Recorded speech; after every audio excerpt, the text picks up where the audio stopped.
I got this new phone stand. Very nice follower sent me. I can't, that's so nice. I'm so used to like propping phones up against Christmas card boxes or lamps. But it's so quiet. I was sitting there thinking, I thought, oh, I'm going to do a big video. And normally I have a topic. But guess what? I have no topic. Hey, peoples. No topic. Just so nice. I feel like I was talking about pages and hacking and blah, blah, blah. And I'm done with that. So this might be a good night if anybody has something they really want to know or discuss. Here's your chance. I got really good news right before I got on this video. Waterman's, which is this great restaurant in Edenton, has a young man that has been working there for years. His name is Jonathan Spears. And Jonathan found out he got into Appalachian State tonight. Jonathan was in Thomas's first grade class, and is just a super nice young man and really had to overcome some adversity to be successful. So it's just a shout out to Jonathan Spears. Just so proud of him. Anyway, it's great news.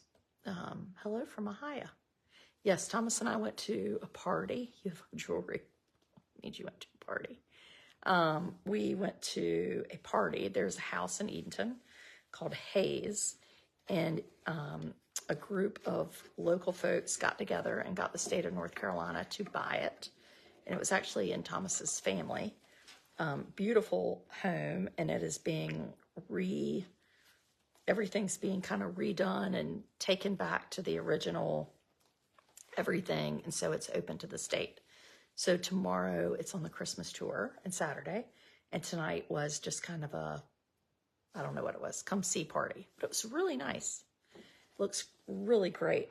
People have worked super hard to make it happen, and it's really a compliment to Edenton and to the state of North Carolina to see what life looked like 200 years ago. I think rarely do you get to see an old home place like that in kind of working order. It's pretty neat. Your cousin's son also got a letter today. So, you know, my family is new to this college thing. And my oldest son, Thomas, has applied to 3 colleges: South Carolina Honors College, State, and Carolina. And then I think he's going to apply to ECU too. But that's not very many schools. He thought he wanted to go to Carolina. Now he really likes State, so I think he would like either one, which is nice. But anyway, you know, I guess it's different when you have, in my family or our family with those 3, like, yes, they'll go to college. But I guess I just was reminded with Jonathan that it's not an absolute for everybody of getting in, having the support to go, making it happen. You know, it's a big deal. Nicole will be at Downtown Diva. Who is Nicole? Apply to Auburn. He's not applied to Auburn. He's not applied anywhere else. I think if he really would have had his way, he would have applied to State and Carolina. You know, he's been in Virginia for 4 years and has loved Episcopal High School, but he wants to be in North Carolina, which I love because his mama lives in North Carolina. Now, he does not act like he's going to like live maybe near me or anything, but he really wants to be in college in the state, which I love. You look very festive. I just put this vest on so I didn't look so white. And this is a large, and look how far it is from zipping. This is a concern. BJ Potts, shout out to Jonathan. I know, Vera and BJ. I loved y'all's post to Jonathan. I just think he has been the nicest young man since he was a tiny fella. Anyway, just really proud of him. What do you think about college football playoffs?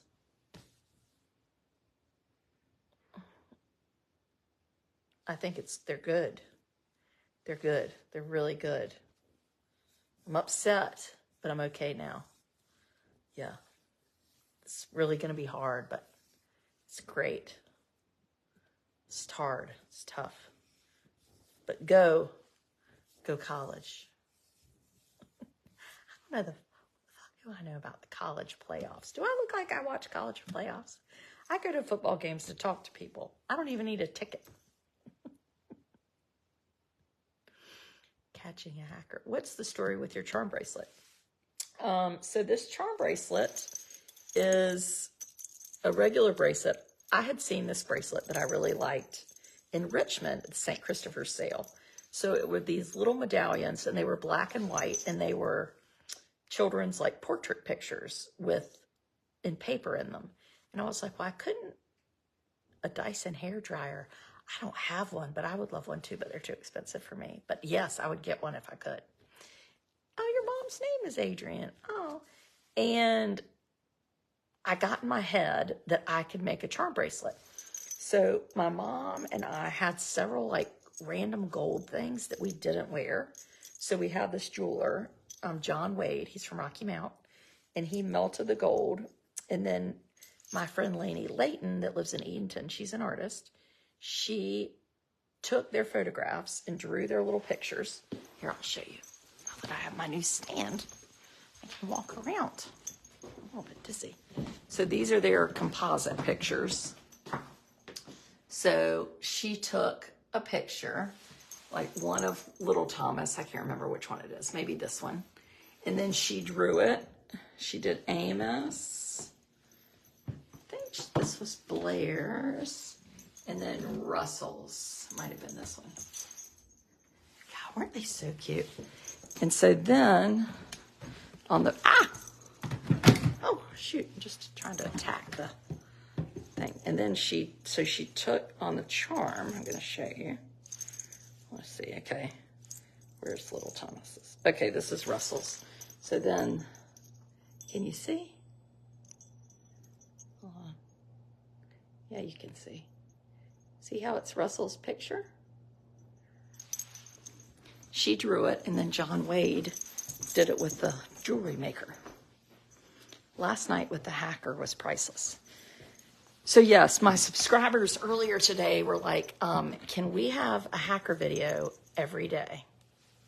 So I got a couple emails yesterday. If you hadn't seen my hacker video, it really is pretty damn funny. Only one person was like, why are you talking about this? I'm like, this is hysterical. And I got these emails like, we want you to be on your podcast.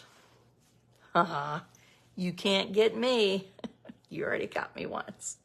So I'm like, oh my gosh, I would love to be on your podcast. And I mean, it was awesome. He was like, I feel like you're playing with me. I was like, you're being mean to me. Then Blair got into it. I mean, we were hysterical. Well, then at the end, I finally was like, I have to go. He made me pee my pants. He was like, I just saw your video. He emailed me. I was like, yeah, do you like it? And he said, yeah, I love that I wasted an hour of a hacker's time.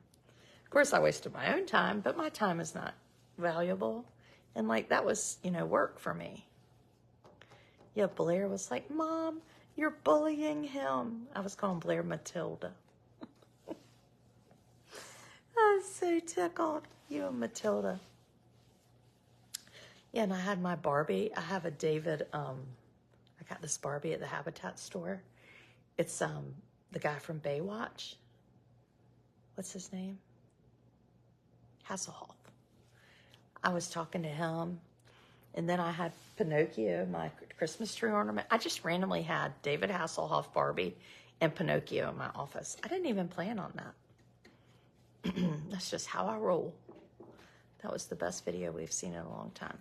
Marilyn, did you see the subscriber video with Gina where Gina and I were talking about the anatomy of sea animals? That was fairly good too.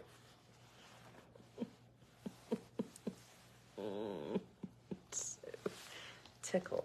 But the important thing about doing these hack videos is that I want other people to know how I was hacked so that it does not happen to them. In all seriousness, that was terrible. And so I got another email yesterday. I gotten two, and this one was the same thing. Reach out to me, let me know. So I did try to cry. I could not get tears to fall. I didn't know he could see me because he wouldn't let me see him. But then when I had that Hasselhoff Barbie, he was like, "What are you doing with that?" I said, "What? What, David? What are you saying?" Oh, yeah, it was funny. What was I saying? Oh, I got this other email. Let's be in, well, the person was like, yes, let's do tomorrow. Well, then they didn't show up. You know what I think? I think it was in the same group as the other people that got fooled. I've sent the person 10 emails. When are we going to talk? When are we going to Zoom? What's happening? Where are you? I have carpool. Crickets. There's probably like a all points bulletin. Do not talk to the debutante. She is fooling people. Do not talk to her. She is torturing people. The Gina video. Nurse Gina is really funny. Really funny. Yeah, it was fun. Thomas has just been taking all the Christmas lights off the boat. Love your nutcrackers. We got a lot of them. I even got some in the car. Christmas is going to be very different this year. My son just lost his battle with melanoma. He was 48 and our youngest of 3 boys. Oh, I'm sorry to hear that, Doris. 48. That's how old my husband is. That's awfully tough. That melanoma doesn't play around. You were on the hackers do not call list. Thomas, the other hacker, would never respond to my email. Really? I think there's an all points bulletin out to not talk to the debutante. It lasts. That made it all worth it. Yeah, I know. That was terrible. You look very relaxed. Gina makes me laugh so much.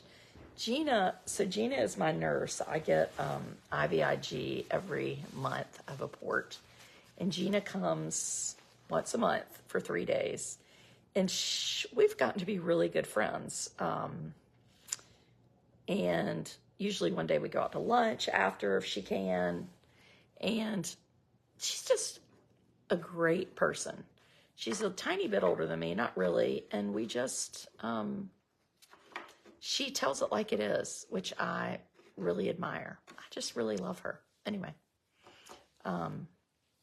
it's always a pleasure to have her. My subscribers love her. And we did a funny video. And then yesterday we talked about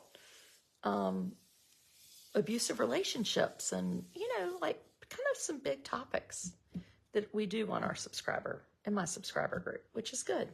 Some people aren't comfortable to talk in front of 1,000 people, but if it's 50 or 200, they're like, okay, I can speak up, Your hair looks pretty. I washed it. I know it's rare. It's also dark. She stays 3 days. Well, she doesn't spend the night, but she comes every day for 3 days. We pick out something to watch. Oh, we watched the movie. This week we watched The Duchess. And it's a true story. I mean, it is terrible. Terrible. Yeah, she's a real person. In the U.S., we have wanted posters. In other countries, they have a picture with your picture with a do not talk to.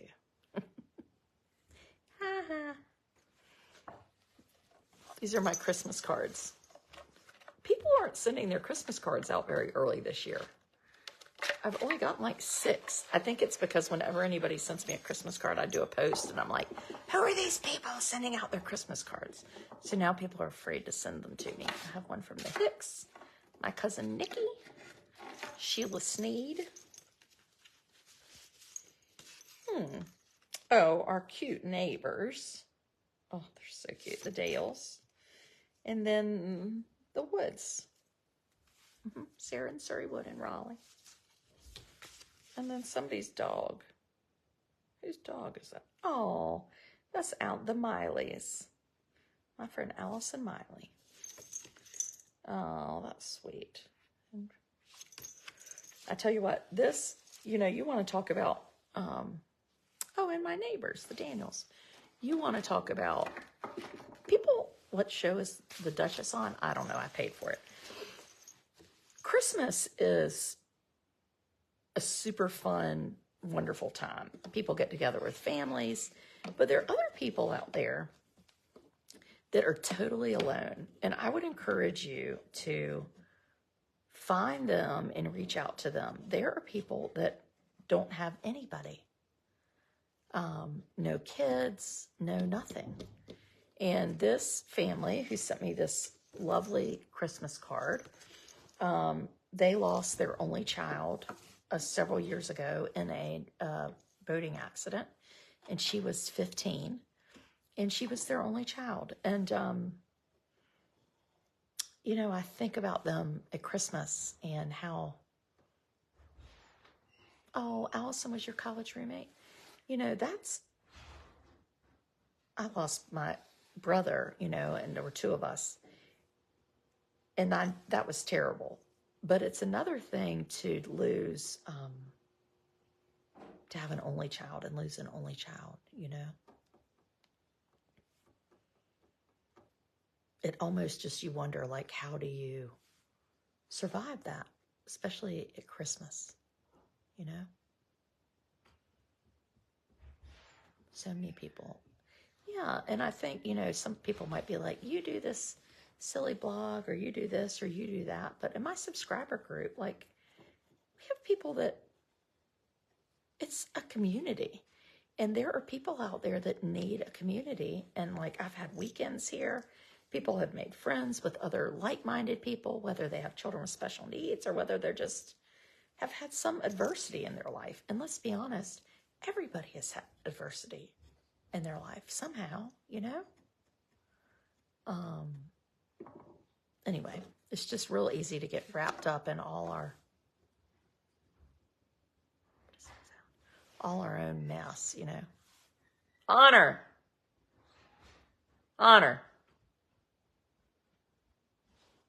What are you doing in there? Snacks. What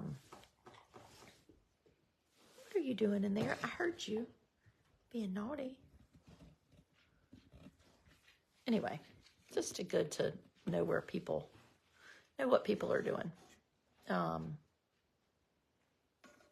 It's good. I lost my husband of 20 years this summer. He was 47. My holidays are, oh God, awful this year. So sad and lonely. I'm so sorry to hear that, Brandy. And I would encourage, you know, one thing that has worked for me when things have been really, really hard is to get outside of myself. So if things are really, really hard, find somebody to go help.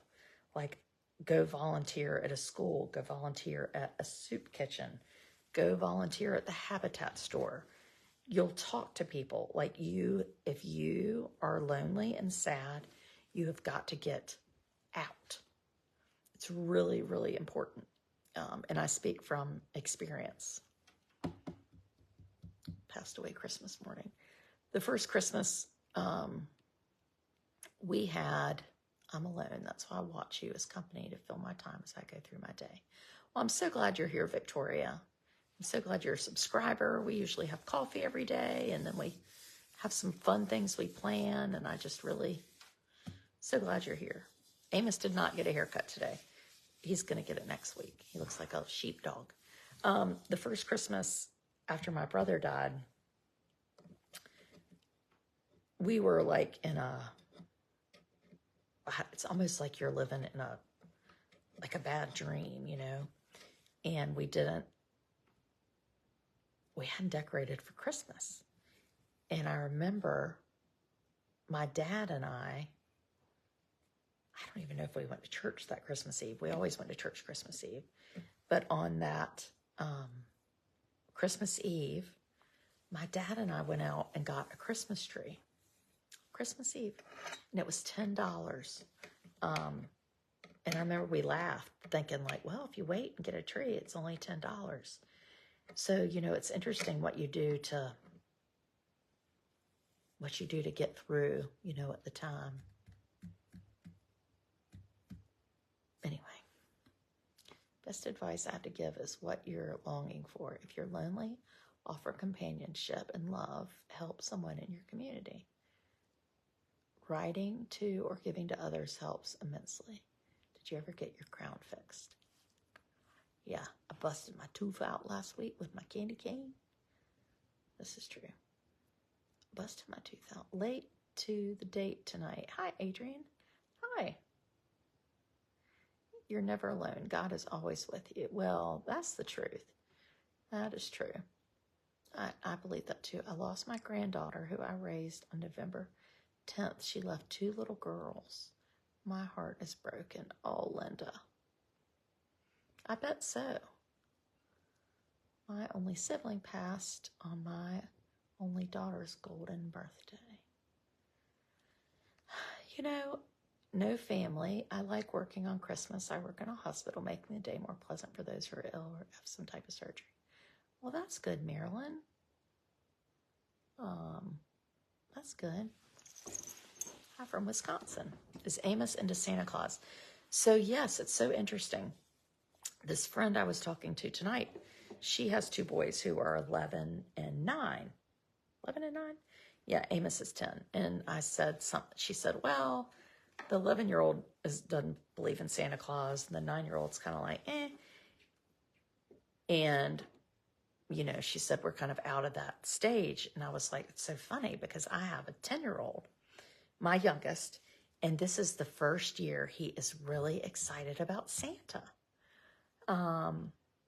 First Christmas without my sister. Oh, love to you, Sharon. So anyway, I never knew. It's really fun. It's like having a kindergartner. I mean, he is excited. He's talking about Santa and Santa's workshop and his million Lego people that are coming. I tell you what, I love these talks. I do too, Janet. You're a subscriber. That's why you're here. A friend of mine, another friend, called me, texted me this morning, and she said they're Legos at the Habitat store. And I was sitting here trying to get my Facebook pages worked out. And I was like, I'm coming. And of course, they usually wheel and deal with me. They wouldn't. So I went and bought like 10 big bags of Legos. And I will go through them and get some of the people and then take Legos out to school. So this afternoon when I went to pick Amos up, I took a bunch of Lego books. And then he was like, where are your Lego books? I said, you didn't read those books. Because they have a Lego section in the library. And then like, I thought, well, these Lego books will be fun to have in the section. And I told the librarian, I'm going to bring you a bunch of Legos tomorrow. So anyway, that was fun. Did you order those plus bigs for him? No. I wish there was a foundation to hook up with children. So many without grandchildren and older people who would love a chance to step up and be one. Well, there is, Diana. There certainly is. I would encourage you to sign up to be a book buddy at your local elementary school or a reading tutor at your middle school or anything. Our public school systems love volunteers. Love, love, love them. So I would really encourage you. Yes, you can be that person.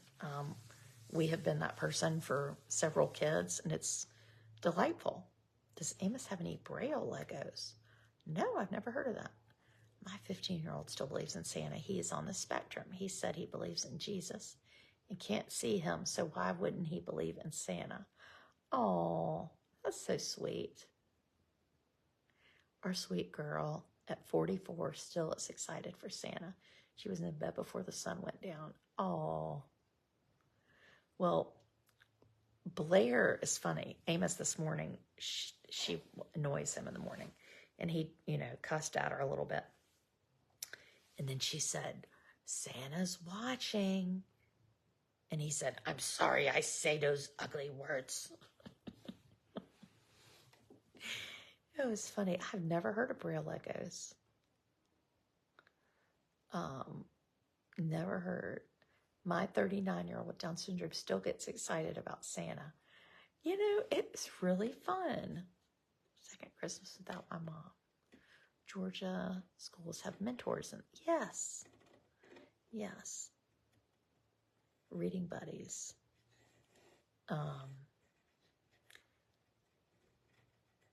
Unexpectedly on Christmas Day 2 years ago. It's harder when it happens on a holiday.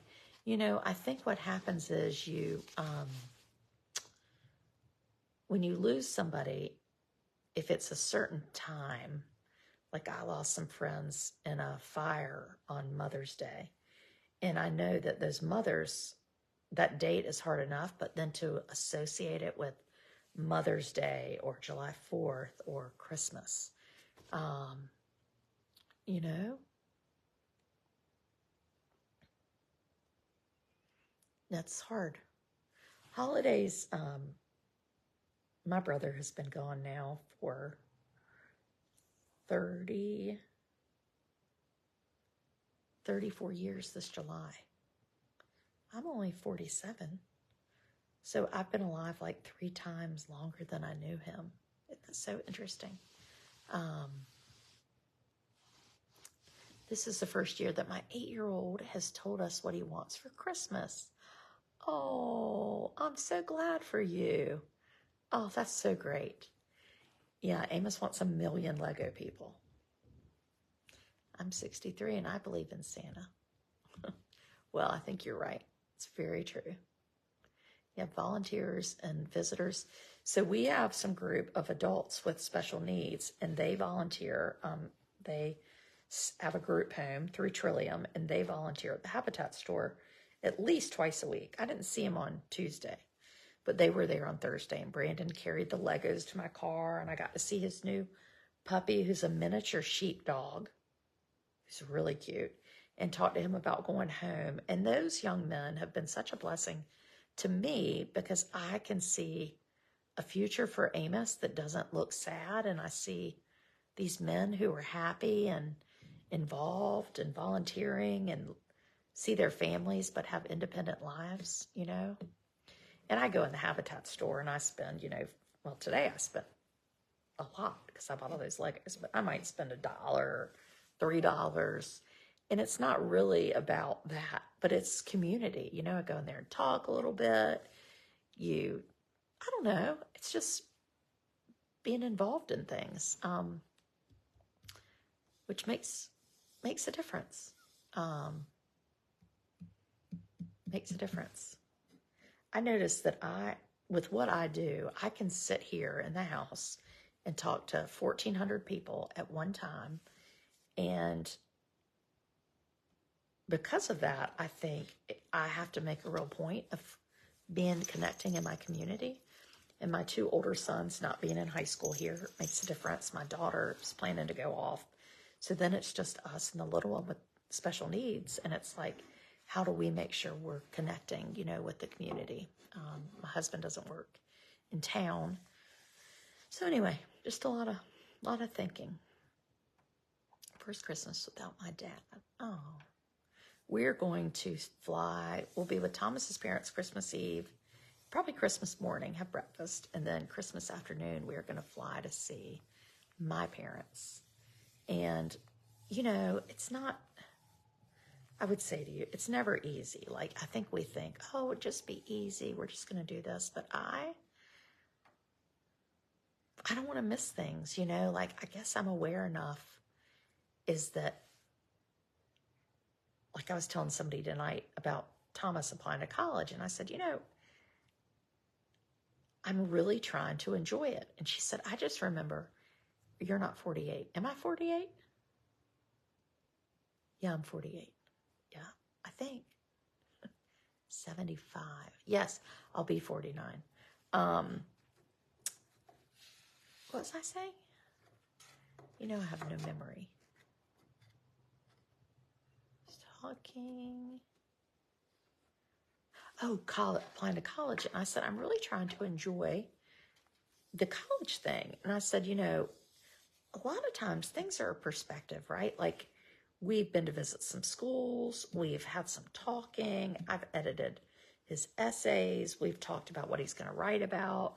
We've had to discuss what he's going to choose to study. And it's really been enjoyable. It's really been enjoyable. Funny, I just did the same thing tonight, like how old I am, and I had to count up talking about Christmas with your parents. Oh, yeah, but I mean, I don't want to miss Christmas with my parents or my in-laws, and because you'll turn around, I feel like Amos has helped me be in the moment more to appreciate it. Because I close my eyes and I can remember my grandparents coming in the door and how my papa smelled like Ben Gay and beer, you know.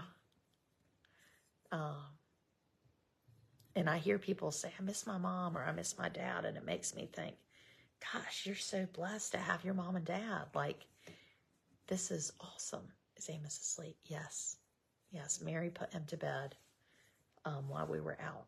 Christmas morning will be 6 years since we lost our 21-year-old daughter, Zoe. She was our only child, and it has been devastating. Oh, Chris. I'm sorry.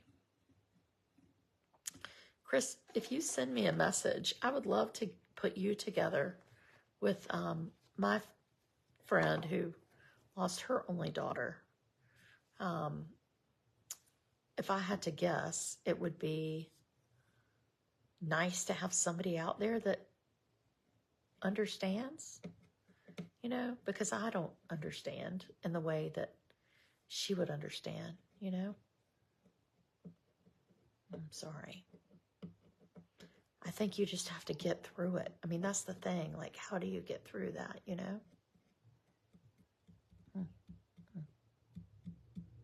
Losing a parent is hard. Losing both is heartbreaking. Yeah, but I think for people that have lost an only child, they would say, well, losing a parent's nothing. I mean, not really nothing, but like, I remember when my grandmother died, my dad's mom, and we were at the funeral, and my dad's brother, you know, was really upset. My dad, you know, loved his mother. But we were sitting there, both of us, and we probably almost seemed a little bit like cold, callous. But he was like, you know, after losing Adam, and I don't know if he said anymore, but it was like, when you have buried a child, when you lose somebody in their 80s, you're like, well, this is kind of what's supposed to happen, you know? You lost your mom and dad on the same day, an only child, Shannon. Oh, just not the same now. No, it's not. You know, your parents, or here's what I think. Your parents love you in a way that nobody else does. Like, my husband loves me, but my parents love me more. Believe me, losing my parents was tough. Oh, I know, Alexander. Yes. I know. I'm an only child. And my parents are who I have, though I have my children too, so I guess that's different. Comes in waves. You never know what people are going through. So much grieving. Yeah, just a child. I've buried 3 daughters in my lifetime. Wow. What's happening? Oh, we're just kind of we're just having a Stuart Smalley talk, which is rare on this page. So I have a subscriber page, and this is the kind of stuff, I mean, it's usually funny, but we have sort of big talks like this, because I think people need to talk about it, and not everybody has somebody they can talk about it with, and we need to normalize talking about hard things, you know? Lost my son at 32. People that pass in their late 70s or 80s have had a long life, and I'm not that sad about it, especially if you believe in heaven. Yeah, you know, Adam was 19, and it seemed 19, And now that my children, and I was 15 when he died, so I've had 2 children cross the threshold of what I think about how I was when he died. And I was 14 when he was sick, and my daughter's 14. And I think about how different her existence is, because she's having a normal 14-year-old life. You know, she's thinking about clothes. But the Christmas that I was 14, I didn't ask for any presents. You know, I was at the Brownstone Hotel, a block from Duke Hospital, with my parents in a double bed, you know, and that was where we had Christmas. So we got up and went to the hospital that morning, and my brother, you know, couldn't speak anymore. I mean, it was tough. It was tough.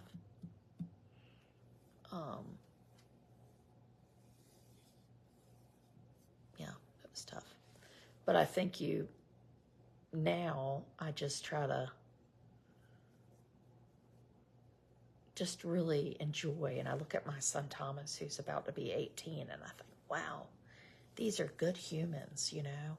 And having Amos is an adventure and not easy. But boy, he has helped us be better humans. And his life is not about helping us. I mean, I don't mean to sound like an ableist, I think they call them, but adversity or belonging to someone different will it'll make you a good person, you know? Thank you for the bottom of my heart talking about child loss. Oh, well, you know, that might be something that we get my mom to do. That might be a good subscriber video if she's up to it. My mother wrote a book called Beyond the Eclipse, and it's really kind of letters she wrote as she was grieving over my brother for 20 years. And it's really good and very poignant and heart truth. A lot of heart truth. What's happening? I'm late to the party. You were in a car wreck. Oh no. I think my sister's car accident changed my thoughts on death. 30 years later, I still miss her voice. Gosh, isn't it the truth? I miss the way that my brother's long fingers, which my son Russell has, who's named for him, would ruffle my hair, you know, just like that. It's like I can close my eyes and feel that. My brother died July 18th. 1990. July 18th. Amos has grown and developed so much. My mom's book is called Beyond the Eclipse. Yeah, a lot of my subscribers have bought it. My mom loves to give it away too. Does it have an audiobook? I don't think so. I've never heard of her doing an audiobook. That would be a good idea, though. I wonder if I could give her that as a Christmas present. Lost my husband of 55 years. Oh. Let's get her book. Lost my 3 younger brothers' parents. I have an older half-sister and brother in another state. My brother has lung cancer. Oh, I'm sorry, Kathy. Christmas is the time of year when we look back and remember those we have lost. Yeah, it is easier now. It's gotten easier. I think when I had children, it really made the holidays probably like overcompensate and buy people too much stuff. And I'm sure it's from some like deep-seated, you know, those years. I don't know. It's weird. You know how we do things. It's on Kindle. Oh, yeah. Okay, it's on Kindle. I had a baby girl on Christmas Day 39 years ago. Having a baby on Christmas is such an amazing gift. Oh, that's nice. My friend Devin's birthday is Christmas Eve. Okay. Subscriberies.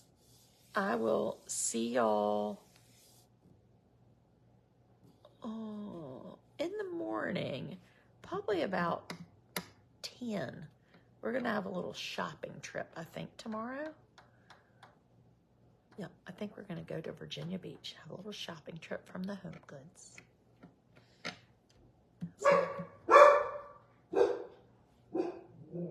It's Cujo. But glad y'all are here. And I enjoyed that too. So thanks. Come over to the subscriber page if you need a special soft place to fall.